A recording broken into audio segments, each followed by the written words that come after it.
اب اگر آپ دیکھ رہے ہیں کہ کسی کی روح بڑی مشکل سے نکل رہی ہے، اور یہ پتہ بھی چلتا ہے بعض دفعہ 2 3 دن تک گلے میں روح پھنسی ہوئی ہوتی ہے، نزع کی حالت میں جسم کے اور اعضاء سے روح نکل چکی ہوتی ہے۔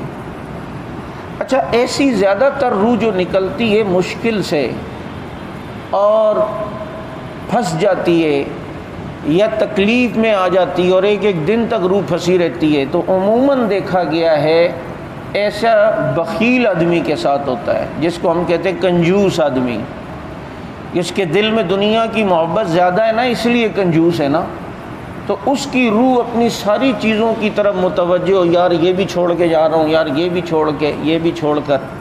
اپنے تجربات بھی میرے سامنے ہیں کہ جو دنیا میں بہت کنجوس رہا، اپنے پہ بھی خرچ کرنے میں سوچتا تھا یار کھاؤں یا نہیں کھاؤں، چل چھوڑ یار نہیں کھاتا ہوں، بھی پیسے بچا لو۔ ابے بھائی یہ کمایا کس لیے؟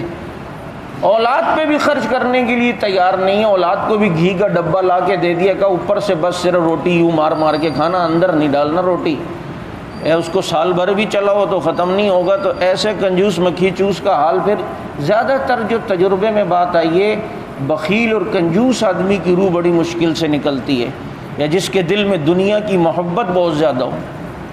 جیسے حضرت عطار رحمۃ اللہ علیہ کے بارے میں آتا ہے نا، اپنے عطر کی دکان پہ تھے اور بڑی مہنگے مہنگے عطر، تو ایک اللہ والے وہاں سے گزرے اور دکان پہ عطروں کی شیشیاں دیکھیں اور ان کو کہنے لگے میاں تیری روح کیسے نکلے گی، ایک ایک شیشی میں آ کے پھنسے گی، ایک ایک شیشی میں آ کے پھنسے گی۔ مراد یہ نہیں کہ روح نکل کے وہاں پھنسے گی، مطلب یہ کہ اس کو بھی دنیا سے جاتے ہوئے اس کے بھی افسوس ہو رہا ہے، یار یہ اتنا قیمتی عطر جا رہا ہے، یار یہ دولت جا رہی ہے، یار یہ، تو ظاہر بات ہے اس طرف متوجہ ہونا، روح کا پھنسنا ہے۔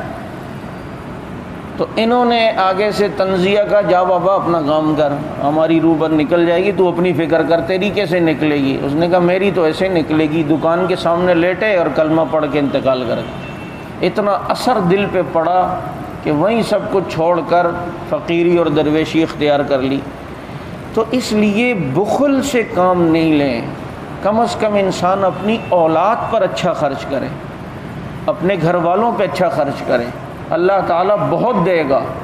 اپنے بچوں کو بچے اگر خوش ہوں گے نا، وہ دل سے دعائیں دیتے ہیں، وہ خوش ہو جائیں گے۔ بیوی کو خوش رکھیں، اپنے ماں باپ کو خوش رکھیں۔ یہ نہیں ہے کہ ماں باپ کچھ چیز مانگیں تو ان کو دیں۔ جیسے ایک شخص کہنے لگا یار اپنے والدین کا، اپنی اماں ابا کا ہر طرح کا خیال رکھتا ہوں، پھر بھی ناراض رہتے ہیں، جب کبھی کوئی چیز مانگی ہے میں نے لا کے دی پھر بھی۔ انہوں نے کہا یہی تو ناراضگی کی وجہ ہے، وہ مانگتے کیوں ہیں؟ بغیر مانگے تم نے کبھی ان کی وہ خواہش پوری کی ہے؟ بغیر مانگے دیتے تو اب دیکھو کیسی دل سے دعائیں نکلتی ہیں۔ تو بہرحال اس طرح جو ہے وہ روح، بعض دفعہ انسان دیکھتا ہے کہ کسی کی روح پھنسی ہوئی اور وہ تکلیف میں، یا پھنسی ہوئی نہیں بھی یہ روح، لیکن اب پتہ ہے کہ آخری وقت ہیں اس کے، تو اس کے قریب یاسین پڑھا کریں۔